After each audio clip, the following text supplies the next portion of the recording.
বই নয়, এটা ধর্মীয় শাস্ত্র গ্রন্থ, উপাচার্য আচার্যদের লেখা, যারা ধর্মকে প্যাটেন্ট নিয়ে রেখেছে। শুনুন, শুধু তুলসী মিথ্যে বলেছে তা না, প্রদীপ মিথ্যে বলেছে, মিথ্যে বলেছে ফল্গু নদী, মিথ্যে বলেছে ওই পূজারি, সত্য বলেছে শুধু কে? বটগাছ।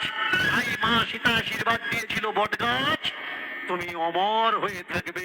ব্রাহ্মণকে অভিশাপ দিয়েছে, লক্ষ টাকা যদি থাকে, লাখ টাকায়ও ব্রাহ্মণ ভিখারি। তুলসীকেও অভিশাপ দিয়েছে, তুলসী তোমার বড় বড় পাতা ছোট হয়ে যাবে, আর তুমি যতদিন বাঁচবে কুকুরে তোমার মাথায়। ওটা তোমরা বলবে, আমি বললে অসুবিধা আছে? আমার গায়ে গন্ধ। এবার শুনুন, প্রদীপ মিথ্যা কথা বলেছে। প্রদীপকে কি অভিশাপ দিয়েছে? প্রদীপকে অভিশাপ দিয়েছে তুমি তো জ্বলবে, কিন্তু নিভে গেলে তোমার থেকে মরা পোড়া গন্ধ বেরোবে। ফল্গু নদীকে অভিশাপ কেন দিয়েছে? ফল্গু নদীকে অভিশাপ দিয়েছে যে তোমার স্রোত ওপর থেকে চলবে না, তোমার স্রোত বালির নিচের থেকে চলবে। এবারে মন দিয়ে শুনুন, জানেন ব্রাহ্মণ মিথ্যে কথা বলেছে কেন? ব্রাহ্মণ এই জন্য মিথ্যে বলেছে যে মা সীতাকে তো আমি দেখেছি, তাকে মন্ত্রপাঠ করিয়েছি, যদি রামকে আবার মন্ত্রপাঠ করাতে পারি, সামনাসামনি তো দেখতে পারি। এই উদ্দেশ্যের কথা কেউ কিন্তু বলে না, অভিশাপের কথা বলে, কিন্তু ব্রাহ্মণের উদ্দেশ্য যে অসৎ নয় সে কথাটা কেউ বলতে চায় না। শুধু তাই নয়, ফল্গু নদী মিথ্যে কেন বলেছে? সে চরণ স্পর্শ করলে মুক্তি হয়ে যায়, সেই রাম যদি আমার জলে নামে আরো মুক্তি হয়ে যাবে, তাই মিথ্যে কথা বলেছে। মিথ্যে কথা বলেছে কেন? আমি মা সীতাকে দেখেছি, আমি আরেকবার রামকে দেখতে চাই। এবার শুনুন, তুলসী কেন মিথ্যে বলেছে? ওই একই উদ্দেশ্য, প্রভু রাম যেন আমাকে স্পর্শ করে। এবার বলুন, তুলসীকে মিথ্যাবাদী কে বানিয়েছে? ধর্ম গ্রন্থে বানিয়েছে। এই গল্পের সঙ্গে কোনো বাস্তবতা নেই। গয়ায় চলে যাবেন তিন নদীতে, ফল্গু নদীতে দেখবেন উপর থেকেও স্রোত চলে। আষাঢ় মাসে যাবেন, গিয়ে দেখবেন কোথাও কোথাও জল আছে, শুধু যে নদীর তলার থেকে চলে এমনটা নয়। এমন গল্প বানানো হয়েছে কেন? শুধু ব্রাহ্মণের নামে যাতে অপবাদ দেওয়া যায়, প্রদীপের সঙ্গে একটা ম্যাচিং করে দেওয়া যায়। বলুন তো, রামায়ণে তাকিয়ে দেখুন, রামায়ণ পোল বাঁধা হয়েছে, এই পোলটার নাম কি? রাম সেতু। এবার বলুন তো, ওই পাথরগুলো ভেসেছে কেন? এবার পাথরগুলো ভেসেছিল কেন? পাথরে রাম নাম লেখা ছিল। এবার বলুন, যারা পাথরে রাম নাম লিখেছে এরা রাম ভক্ত নাকি ভক্ত নয়? এরা রাম ভক্ত। এবার বলুন, রাম ভক্তরা পাথরে রাম নাম লিখে জলে ভাসিয়ে দিয়ে রাম সেতু তৈরি করলো, তাহলে যাওয়ার সময় রাম নাম লেখা ছিল, তারা উঁচু হয়ে গেছে না মারিয়ে গেছে? বিচার করবেন, প্রশ্ন করা লাগবে, তাহলে বুঝবেন যে দেবী দেবতাকে কারা অপমান করছে। দীনকৃষ্ণ ঠাকুর নাকি আর কেউ? না ভাই, দীনকৃষ্ণ ঠাকুর চাচ্ছে শিক্ষা দেওয়ার নাম করে সমাজ থেকে এই ঘৃণিত প্রথা বন্ধ হোক। তোমাকে শিক্ষা দিয়ে তোমাকে বলে দিচ্ছে অদীক্ষিতের হাতে খাবে না। সে দীক্ষা দেয়নি, তার বাড়িতে কখনো যাবে না। যার মুখে ভাই হরি কথা নাই, তার মুখ কখনো দেখবে না। যেখানে হরি নিন্দা হবে সেখানে তুমি যাবে না। বলুন তো, যারা এই কথাগুলো বলছে এরা কি এই কথাগুলো মানে? এরা বলছে ওরা নির্যাত, ওদেরকে ঘৃণা করো। আপনি দীক্ষা নেননি, মুরগি বিক্রি করেন, আপনি দীক্ষা নেননি, ছাগলের মাংস কিনে বিক্রি করেন, আপনি ওদের ঠাকুর ঘরে উঠতে পারবেন না। কিন্তু ওই ছাগল বিক্রি করা, মাংস বিক্রি করা টাকা যদি আপনি 51 টাকা ছাড়া দেন, আপনার টাকা ওদের ঠাকুর নিতে পারবে। আপনি গোপালের ভোগ আপনি বানাতে পারবেন না, কারণ আপনি দীক্ষা নেননি।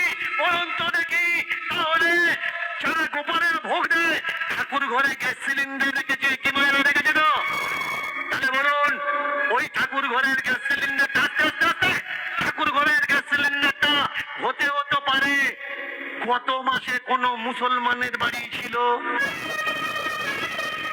হতে তো পারে। ওতে তো আর লেখা নেই এটা হিন্দু সিলিন্ডার, এটা বৈষ্ণবের সিলিন্ডার, এটা আশ্রমের সিলিন্ডার। যে গ্যাসে মুসলমানদের গরু মহিষ ভয়সা রান্না হয়েছে, সেই গ্যাস যদি মন্দিরে উঠতে পারে, আপনি দীক্ষা নেননি, আপনি কেন উঠতে পারবেন না? ওরা আমাকে বলেছে আমরা গঙ্গা জল ছড়া দিয়ে শুদ্ধ করে নি। তাহলে আমার সমাজের মানুষগুলো যারা অপবিত্র, যারা দীক্ষা নেয়নি, তাহলে তাদের গঙ্গা জল ছড়া দিলে গ্যাস সিলিন্ডার যদি পবিত্র হয়ে যায়, এরা কেন পবিত্র হয় না? প্রতিবাদ কে করবে? যারা বলে গরু আমাদের দেবতা, ভালো করে শুনবেন, যারা বলে গরু আমাদের দেবতা, গরুর মাংস খেতে নেই, গরুর পূজা করতে হয়। বলুন তো, গরু যদি আমাদের মা হলো, গরু যদি আমাদের গো মাতা হলো, গরুর যখন আপনারা দুধ দোন, বাছুরটা ছেড়ে দিয়ে দোন নাকি বেঁধে রেখে দোন? বেঁধে রেখে তো দুধটা দোন না। এবার বলুন, গরু যদি মা হয়, গরু যদি দেবতা হয়, সেই দেবতার বাচ্চাকে বেঁধে রেখে তার দুধ ধুয়ে নিয়ে আপনি খাচ্ছেন, এটা ভালো কাজ না খারাপ কাজ?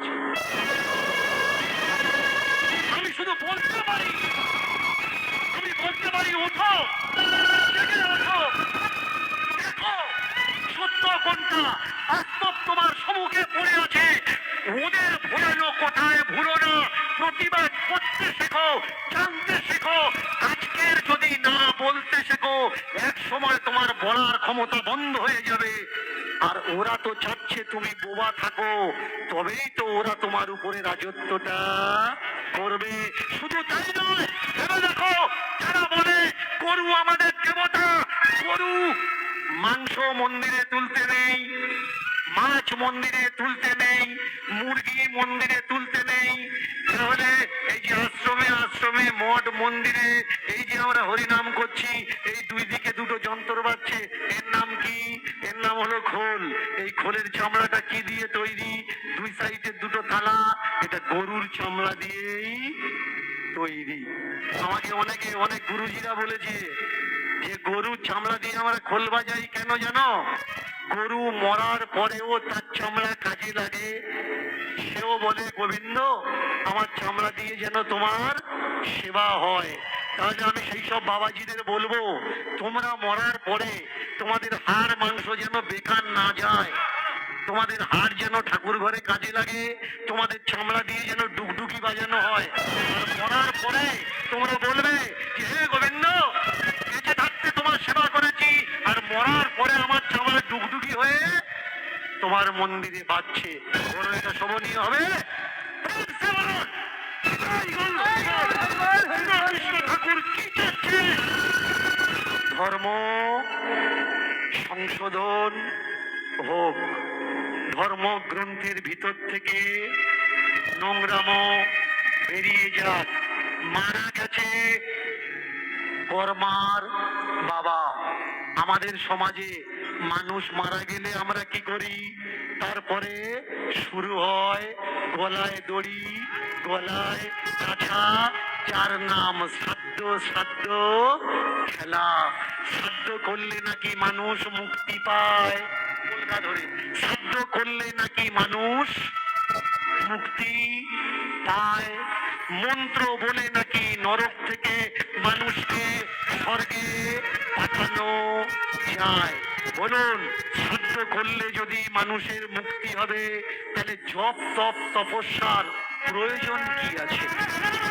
ইনকাম করো মিথ্যে বলে, 2 নম্বরই পথে কালোবাজারিতে মরে যাবে, তোমার ছেলে শ্রাদ্ধ করে দেবে, আর তুমি সোজা স্বর্গধামে চলে যাবে।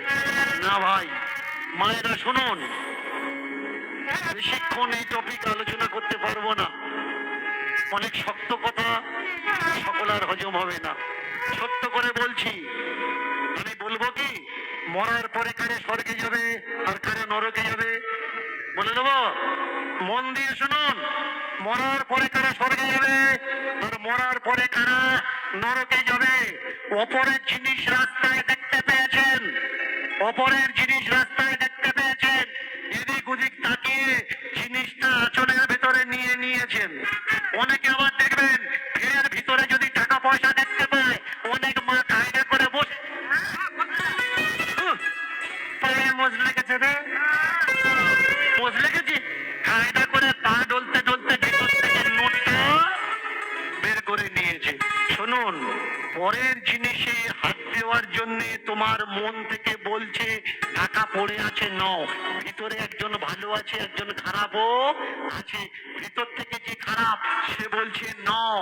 এই যে বলে দিচ্ছে অসৎ পথে যাও, এই ভাবনাকে তুমি রোকো। ভিতর থেকে বলছে অন্য জনের জিনিস কেউ দেখতে পাচ্ছে না, নিয়ে নে। তুমি তোমাকে রোকো, রোকো, রোকো। আর যদি না নিজেকে রুখতে পেরে ওই জিনিসকে তুমি নাও, মৃত্যুর পরে তুমি যাবে নরকে। পরের জিনিস নিতে নিজেকে তুমি রোকোনি, মরার পরে তুমি নরকে যাবে, তোমাকে কেউ আটকানোর ক্ষমতাও নেই। স্বর্গে কে যাবে? যে পরের দ্রব্য নেয় না, নিজেরটাই নেয়, যতটুকু তার আছে তাই দিয়ে বাঁচে আর খায়, সেই ব্যক্তি মরার পরে বৈকুণ্ঠ ধামে যায়। দীক্ষা নাওনি, নেওয়ার দরকার নেই। এই ছোট মেয়েটা যার কথা আমরা শুনছি, কর্মাবায়ের কথা, কারোর থেকে দীক্ষা নিয়েছে? 12-13 বছরের মেয়ে, কারোর থেকে দীক্ষা নেয়নি, কোনো গুরুর পাদস্পর্শে যায়নি, কোনো শুদ্ধাচার নেই, কোনো রুচি নেই, কোনো অভিযোগ নেই, তার হাতে ভগবান খাচ্ছে। কিসের জন্য খাচ্ছে? প্রেমের জন্য খাচ্ছে, ভাবের জন্য খাচ্ছে, ভক্তির জন্য খাচ্ছে, আবেগের জন্য খাচ্ছে, কোনো দীক্ষার জন্য খাচ্ছে না। সবের মূলে কি? সবের মূলে হলো কর্ম। জপ করো, তপ করো, মরতে জানলে হয়। কেউ কেউ বলে তুলসীকে ডান দিকে রেখে প্রদক্ষিণ করবেন, কেউ বলে বাঁ দিকে রেখে করবেন, কেউ বলে রবিবার তুলবে না, কেউ বলে শনিবার তুলবে না, কেউ বলে অমাবস্যায় তুলবে না, কেউ বলে পূর্ণিমায় তুলবেন না। বলি শুনুন, দীনকৃষ্ণ ঠাকুর বলছে তুলসী যেদিন প্রয়োজন হবে সেদিন আপনি তুলুন, কোনো অভিযোগ নেই। তাকে বুঝতে হবে জপ তপ মাইনে রাখে না, মাইনে রাখে কর্ম। ধর্ম মাইনে রাখে না, মাইনে রাখে কর্ম। জপ করো, তপ করো, মরতে জানলে হয়। সারা জীবন ঠাকুরের পথে আছেন, কিন্তু মরার সময় ঘষে ঘষে যন্ত্রণা পেয়ে মরলে, তার মানে কি? ওটা আপনার কর্ম। জীবনে ঠাকুর ডাকেনি, জীবনে মঠ মন্দিরে যায়নি, হঠাৎ করে একদিন বিছানায় পড়েছে, তারপরের দিন ওই লোকটা পরলোক গমন করেছে। এটা কি? এটা হলো কর্ম। সব থেকে বড় ধর্ম নয়, সব থেকে বড় কর্ম হয়। কর্মকে যারা ধর্ম বলে মনে করে আর মানে, এই জগতে তারাই প্রকৃত মানুষ হয়, এছাড়া অন্য কিছু নয়। কাঁধে করে শ্মশানে নিয়ে গেল, সব দাহ করে দিল, কর্মে কি বললো?